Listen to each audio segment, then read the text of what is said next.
Justice को कम से कम ये केस सुनना चाहिए। बिल्कुल सुनना चाहिए, इसमें ना सुनने वाली कौन सी बात है। चलो कोई लॉजिक दे दो। मैं कोई आप आप lawyer देखिए, हैं, आप मेरी बात सुने, आप असम लीग नून के या गवर्नमेंट के या पीपल्स पार्टी के तो नहीं है ना? नहीं बिल्कुल, आप तो सबके ये हैं सुने, ना। आप तो हमारे राशिद भाई हैं। बिल्कुल आप सुने हमारे ना। प्यारे राशिद भाई हैं। आपने भी आपने ये जो कमेंट किया पढ़कर है ना, ये कमेंट, ये वो कमेंट ऐसे लगा जैसे अटॉर्नी जनरल ने दिया। आपने भी पढ़कर लॉ पास किया है और मैंने मुझे मेरे टीचर ने ये बताया था कि जज अगर गुस्से में हो, जज्बात वो आज में उसने हो फैसला नहीं ना किया और इवन थका हुआ भी हो तो उसको केस नहीं सुनना इसीलिए चाहिए। पोस्टपोन उन्होंने कंटिन्यू किया मंडे को। समाज की तरफ आप करके। उस्ताद की बातें सुनते तो कामयाब वकील होते हैं ना मेरी मैंने तरह। सुना और मैं तभी आपको दोहरा रहा हूँ। नहीं राशिद भाई, वो मंडे को चला गया। आपकी जो बात है उसी पे अमल पैरा हो जाए। आप गमज़दा ना हो, परेशान ना हो, गुस्से में ना करें, हंसे खेले।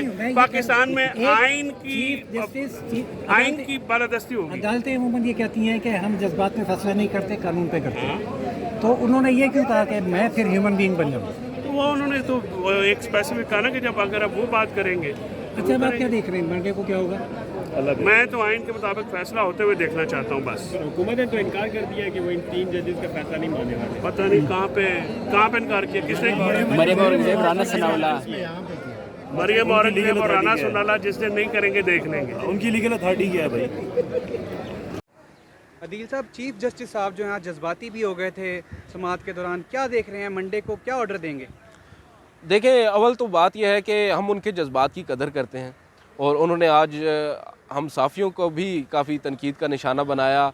गो के कुछ हद तक उनकी बातें दुरुस्त भी थी, कुछ चीज़ें रिपोर्ट दुरुस्त भी नहीं होती, मगर तमाम तर गुस्सा जो है वो हम पर निकालना ये भी मुझे कुछ मुनासिब नहीं लगा। मगर आज की समाअत में जो चीफ़ जस्टिस आबदीदा हुए हैं या जज्बाती हुए हैं, उसकी एक बुनियादी वजह यह है कि चीफ़ जस्टिस ने आज एक इंस्टेंस नहीं बल्कि मुख्तलिफ जो इंस्टेंसेस हैं उनको गिनवाया और हैरान कुन तौर पर आज जस्टिस काजी फ़ाइज़ ईसा के लिए भी उन्होंने अपने जो जज्बात हैं उनका इजहार किया कि कैसे 2 साल मेरे जो साथी जज हैं वो सफ़र करते रहे हैं, उनका ट्रायल होता रहा है और बुनियादी तौर पर जो उस वक्त की हुकूमत या उस टाइम की जो रियासत थी उसने किस तरह उनके जो जज हैं उनके ख़िलाफ़ एक यहाँ पर मामला शुरू किया। उन्होंने कहा कि वही मामला अगर टैक्स वाले पीपल्स को दे दिया जाता तो शायद हमें ये मुश्किल काम ना करना पड़ता और मुझे जो चीफ़ जस्टिस ख़ुद हैं वो उस 10 रुकनी फुल कोर्ट का को हेड कर रहे थे, उन्होंने वो फ़ैसला तहरीर किया। उन्होंने कहा कि मुझे वो फ़ैसला तहरीर ना करना पड़ता और साथ ही उन्होंने इकबाल हमीदुर रहमान जस्टिस जो थे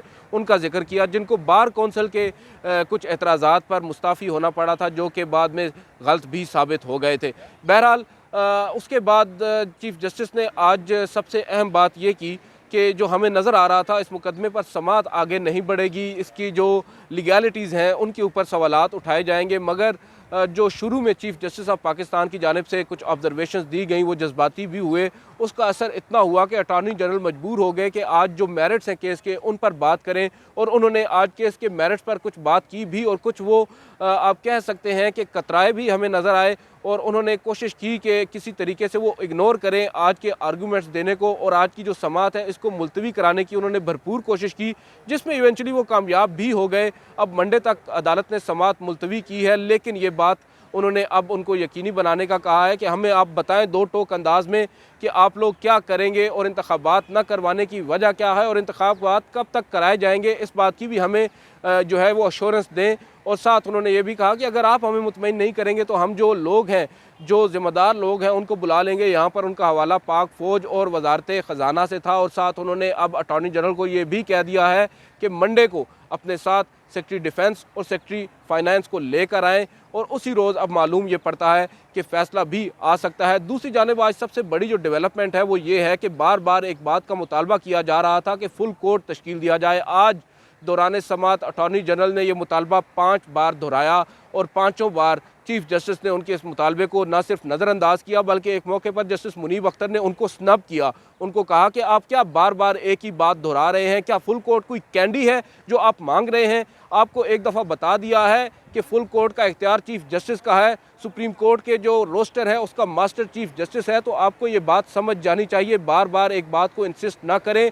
चीफ जस्टिस ने भी इस बात को इंडोर्स किया और उन्होंने कहा कि फुल कोर्ट का जो मामला है वो अब यहाँ पर आप कह सकते हैं, अगर मैं सेफली कहूँ तो सुप्रीम कोर्ट ने वाज़े कर दिया है कि अब फुल कोर्ट तश्कील नहीं दिया जाएगा। उसकी 2 से 3 वजूहात हैं। एक तो अवेलेबिलिटी ऑफ ऑल द जजेस जो इस वक्त यहाँ पर नहीं है, और दूसरा सबसे अहम बात जो मुकदमात जो रूटीन के मुकदमात हैं वो काफ़ी ज़्यादा मुतासिर होते हैं। और उसके अलावा जो इस वक्त पर्टिकुलर केस है इसमें समाअत पिछले 3-4 रोज़ से मुसलसल जारी है और जजेस ने अपना एक टाइम इन्वेस्ट किया है इस केस के अंदर। अब दोबारा से अगर फुल कोर्ट तश्कील दिया जाता है तो ज़ीरो से समाअत शुरू होगी और मामला मज़ीद आगे तवालत का शिकार हो जाएगा। बात कही है, मरियम औरंगज़ेब ज़िंदगी में कभी कोई इलेक्शन ही नहीं लड़ी।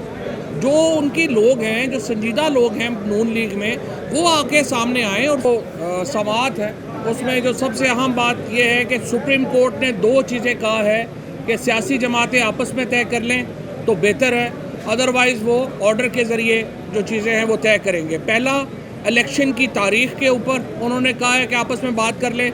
जिस तरह अभी असद उमर साहब ने कहा कि हमने एक बाकायदा रिटन कमिटमेंट जो है वो अपने वकील को, अली ज़फ़र साहब को दे दी है, और अगर सुप्रीम कोर्ट चाहेगी तो हम वो सुप्रीम कोर्ट में जमा भी करवाएंगे, जिसमें हमने ये यकीन दहानी कराई है कि हम हर तरह का ताउन करने को तैयार हैं। और दूसरी चीज़ जो सुप्रीम कोर्ट कह रही है वो कह रही है कि आप कोड ऑफ कंडक्ट तय करें। ये नहीं हो सकता कि इतना ज़्यादा एक पार्टी जो है उसको आप दबाना शुरू कर दें, और जो पंजाब में हो रहा है वो आपके सामने है। सो कोड ऑफ कंडक्ट के ऊपर और इलेक्शन की तारीख के ऊपर ये 2 बातें हैं जिसके ऊपर सुप्रीम कोर्ट ने ये कहा है कि सियासी जमातें आपस में तय कर ले तो बहुत अच्छा है। दूसरी सूरत में उन्होंने ये कहा है कि देखिए, इस मुल्क को रडरलेस नहीं छोड़ा जा सकता, इस मुल्क को एक निज़ाम के अंदर ही रहना है और आइन ने वो निज़ाम दे दिया हुआ है। अब से कुछ देर पहले मुझे बड़ा अफसोस हुआ है कि जो मरियम नवाज़ ने प्रेस कॉन्फ्रेंस की है और कहा है कि वो 3 जजेस के फैसले को नहीं मानेंगी। मरियम औरंगज़ेब ने ये बात कही है। मरियम औरंगज़ेब ज़िंदगी में कभी कोई इलेक्शन ही नहीं लड़ी। जो उनके लोग हैं, जो संजीदा लोग हैं नून लीग में, वो आके सामने आए और सुप्रीम कोर्ट के सामने अपनी कमिटमेंट का इजहार करें। देखिए, इलेक्शंस के ऊपर जो आज जिस तरह से अटॉर्नी जनरल ने और इससे पहले इलेक्शन कमीशन ने कहा हमारे पास 21 अरब रुपए भी नहीं है देने को, हमारे पास 30,000 लोग भी नहीं है सिक्योरिटी में देने के लिए, पाकिस्तान जो है वो हम लुट गए, मर गए, बर्बाद हो गए। भाई 11 महीनों में अगर आपने पाकिस्तान का ये हाल कर दिया तो हमारी जान छोड़ें, जाके कोई और काम करें फिर, अगर आपसे नहीं संभाला जा रहा।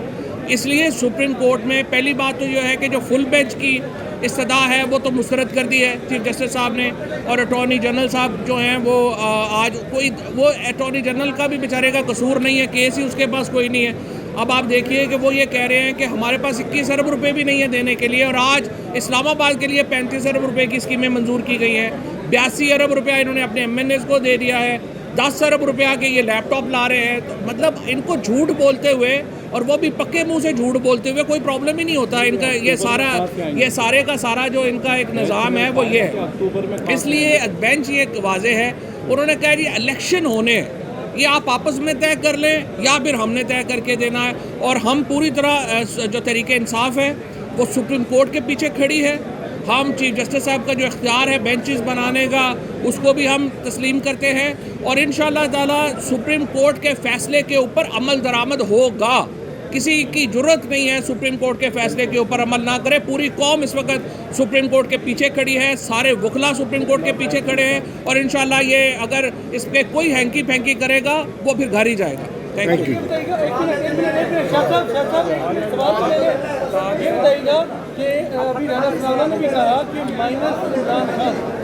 माइनस इमरान खान कैसे हो सकता है? इमरान खान ही पाकिस्तान में प्लस है, अवाम को रिप्रेजेंट सिंबल इमरान खान है।